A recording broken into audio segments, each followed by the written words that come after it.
Miami down the stretch. Bam Adebayo had 23 points.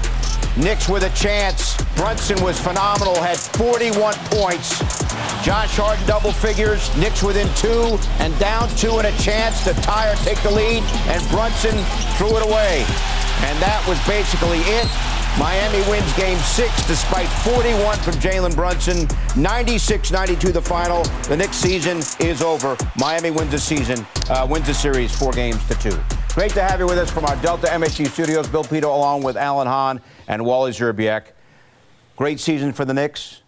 Great effort in this game tonight. Jalen Brunson was absolutely fantastic. And to put this into perspective, he made 14 shots.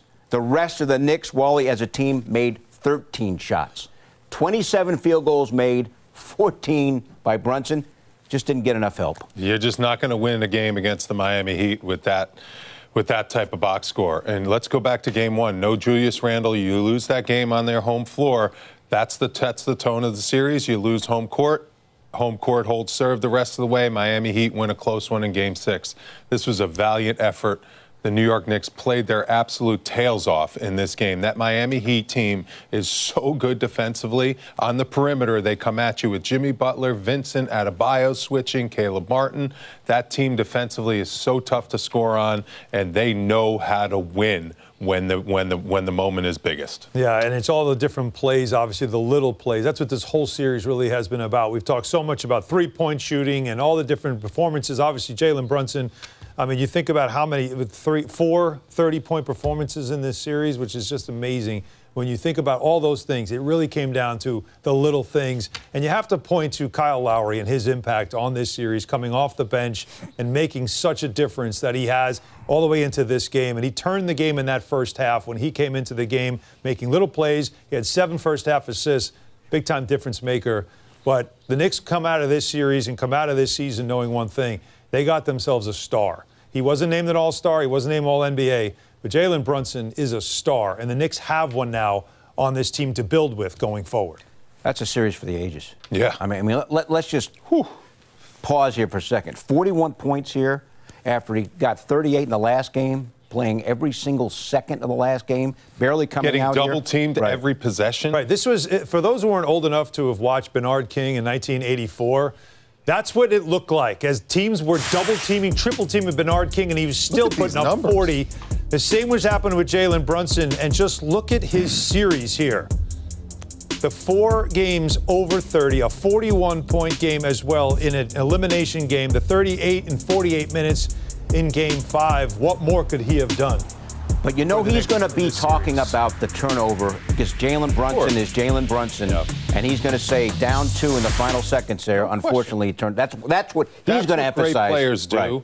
They think about, you know, if they had the perfect game, what could I have done better? It's all about the win. They didn't get a win that they desperately needed, obviously, in Game 6. But, boy, was he outstanding. I mean, the shots he's making, they were hitting him, banging him. Yeah. Anytime he went in the paint, he was landing on people's feet. He's dealing with a bad ankle, too. I mean, just a heroic effort, just a lot of guts, just to clutch in every way, shape, or form, would not let his team die. 14 for 22 against one of the best defensive teams in the playoffs that we've seen in a long time. I mean, this team knows how to double.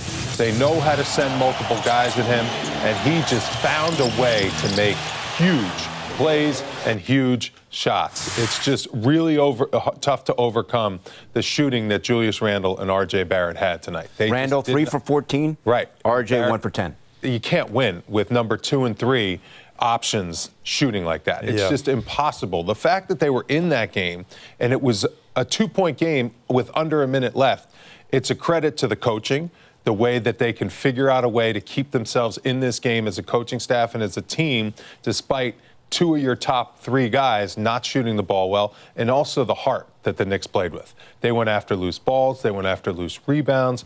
They fought toe-to-toe, I think, in the spirit competitive game with the Miami Heat. Just the skill game is where the Miami Heat got him in this one because they just made a few more shots. I mean, this is a 90s game, 96, 92. It is. I mean, this was, you know, the fouls, the free throw attempts in this game as well.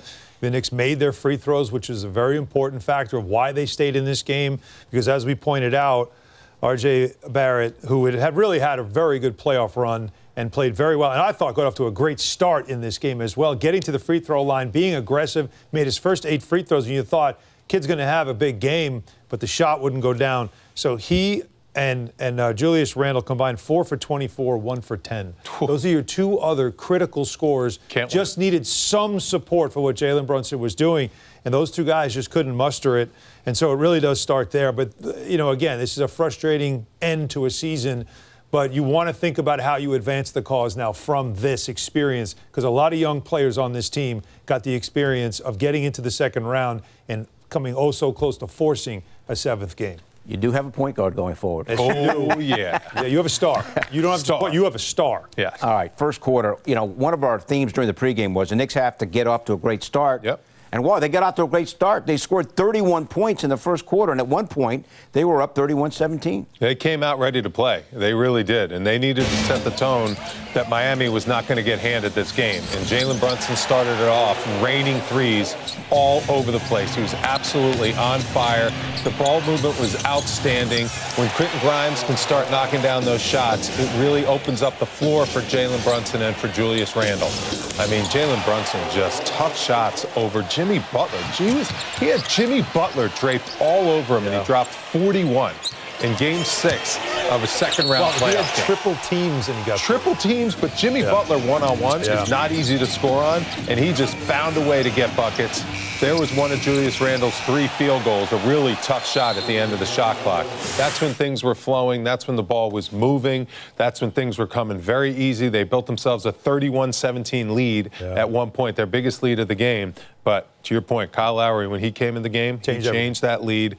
That lead changed a ton. When Brunson went out, the Knicks really struggled when Brunson was out for those 2 minutes. Yeah, you had to give him a break. You had to. You had to At least find a try. place in the game that you could just give it a shot. Like put him on the bench, just take a breath. You know, Tom Thibodeau also found last 30 seconds, or last 6 seconds actually, of the half, just little moments that you can just get him some extra rest. He could not give you another 48. He probably would have been willing to, but he couldn't do it. So you take him out of the game. You had to take him out, and you had to show some trust to R.J. Barrett with his unit. With that group. Let's see what you got, R.J. Like, you're in charge of this team. Exactly. You're in charge of the second unit. We need to get Jalen Brunson a rest. Step up and make some plays here. And the offense just didn't function. They went into that 3-2 zone, which really confused that unit. Yeah. I don't think that unit maybe had enough shooting and playmaking in order to break down that zone, create good shots. They were turning the ball over, and they couldn't get good looks.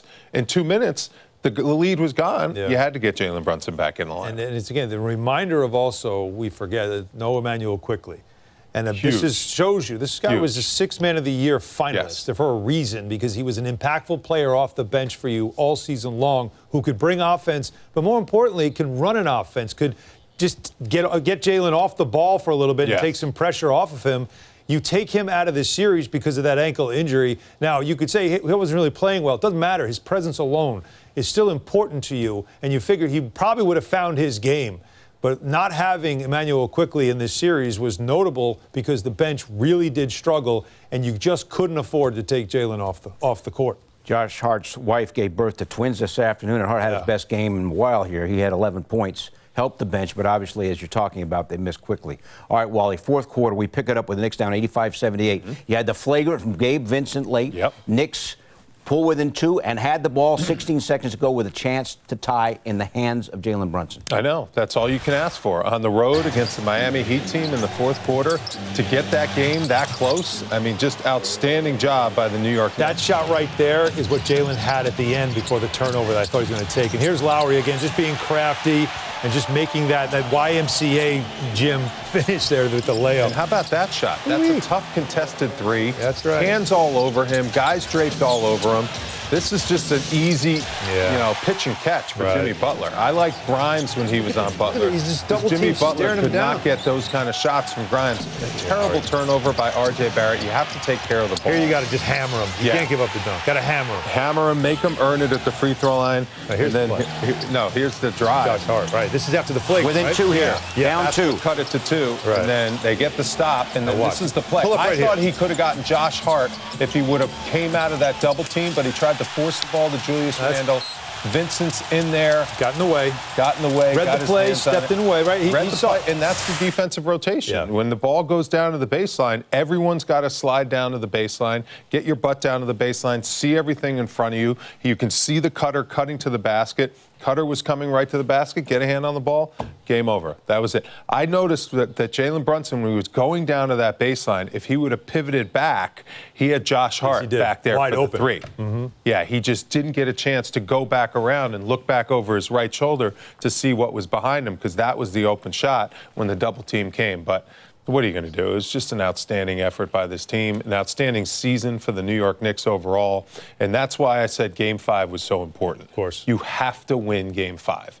You win Game 5, you go into Miami, you give up a valiant effort, you're within 2, within a minute to go. That leaves a much different taste in your mouth as opposed to if you would have lost Game 5 at home at MSG. That's how important 7-game series are. You push this Miami Heat to the team to the brink.